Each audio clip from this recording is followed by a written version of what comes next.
David here.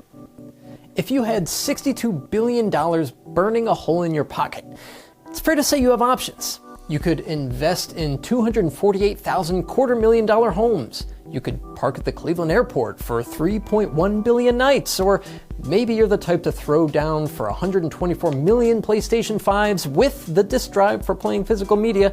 That's a lot of couch co-op. But there's another option. You could fund the world's global EV charging market. And if you don't delay, you might even still have some cash left for a few nights worth of airport parking. Because $62 billion is what the global EV charging market is expected to be worth in 2025. Now, this number is based on a recent moneytransfers.com analysis, and researchers say that one of the biggest factors pushing this growth in EV infrastructure investment is just the fact that EVs are now easier to come by than ever before in the consumer world. In 2021, global EV sales topped 6.3 million units, with some sources claiming even higher at 6.6 million, and this figure is projected to cross the 14 million mark by 2025. More EV demand means, you guessed it, more charging station demand. The fun thing about high demand is that it directly correlates with opportunities for advancement. Most fast charging DC stations being installed today are in 100 plus kilowatt power classes, but right now there aren't nearly as many of these as you'll find of slower level 1 and level 2 chargers. But the researchers at ID TechX estimates that by 2032, these faster chargers will double and take up roughly 44% of the market share.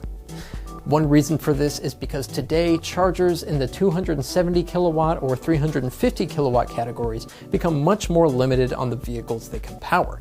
Typically, more expensive vehicles like the Porsche Taycan, Audi e-tron GT, BMW iX, and Lucid Air, to name a few. However, in the future, more vehicles more cheaply will be produced that are capable of accepting this amount of power that quickly.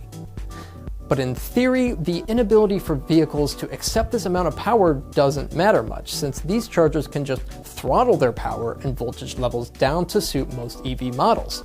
Because of this, there is the argument that we might as well just install these high power chargers all over the place now. But it isn't really that easy in reality. There are grid constraints, higher hardware and installation costs, and limited interoperability at a hardware level.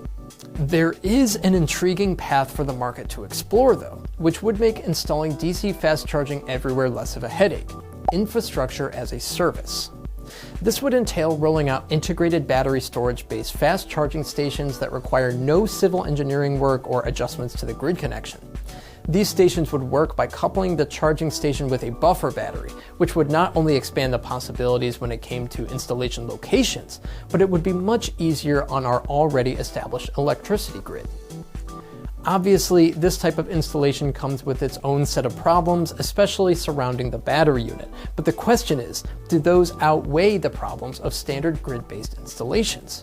Partnerships already exist to attempt to find out, like those between Volkswagen and German utilities company E.ON, and Jolt Energy and American engineering firm AECOM. These partnerships are producing integrated battery-based charging units that offer up to 150 kilowatts of charging power per unit on average.